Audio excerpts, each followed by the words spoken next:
تعالوا نعمل مع بعض احلى حلوى شتوية سهلة وسريعة بمكونات كلها في البيت هتدفيكوا كده في فصل الشتاء. انا اسمي ريم ودي قناتي، ما تنسيش تعملي لي لايك حلو للفيديو واعملي لي كمان متابعة حلوة. الشعرية باللبن من احلى الحلويات المغذية جدا موسم الشتاء.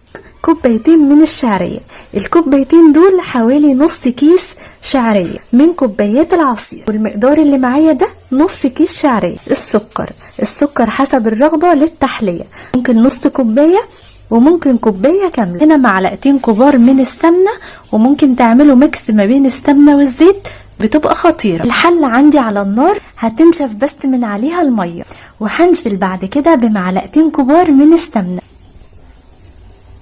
وعليهم الشعرية بتاعتنا، وفي الوقت ده تكون النار هادية تحت الشعرية، ليش نعلي قوي قوي عشان ما تتحرقش.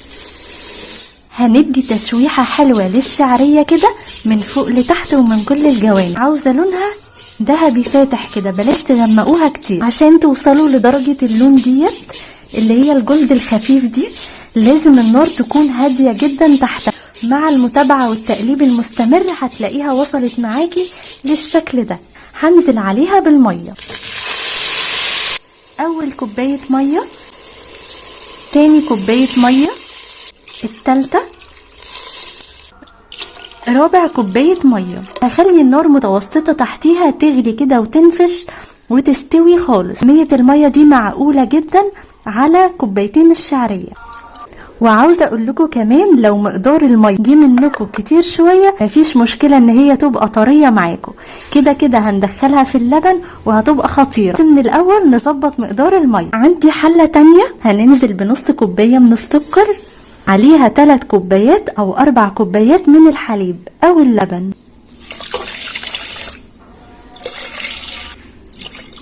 عندي لتر واحد من الحليب نزلت عليه بنص كوباية من السكر، ممكن تزودوا بقى السكر او تقللوه مفيش مشكلة.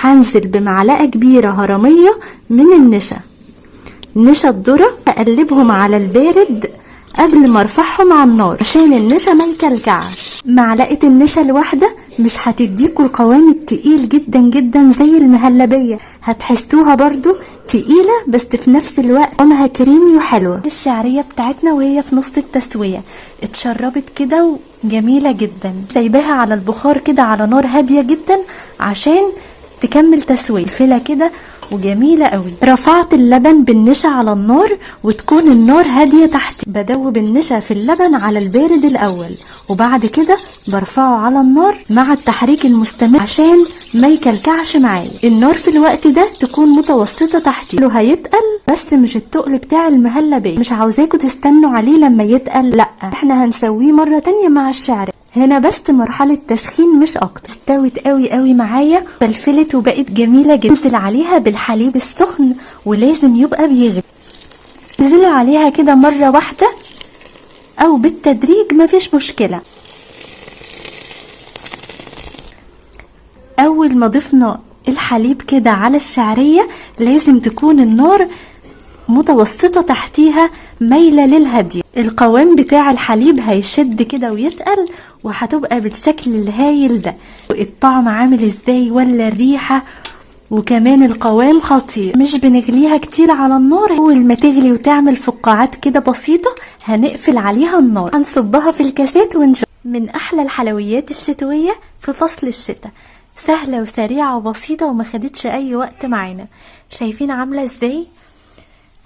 الشعرية باللبن ما خدتش 5 دقايق في تحضيرها، طالعة بقوام كريمي جدا، مغذية ومشبعة، وتنفع كمان لجوع اخر الليل. بتبقى حكاية.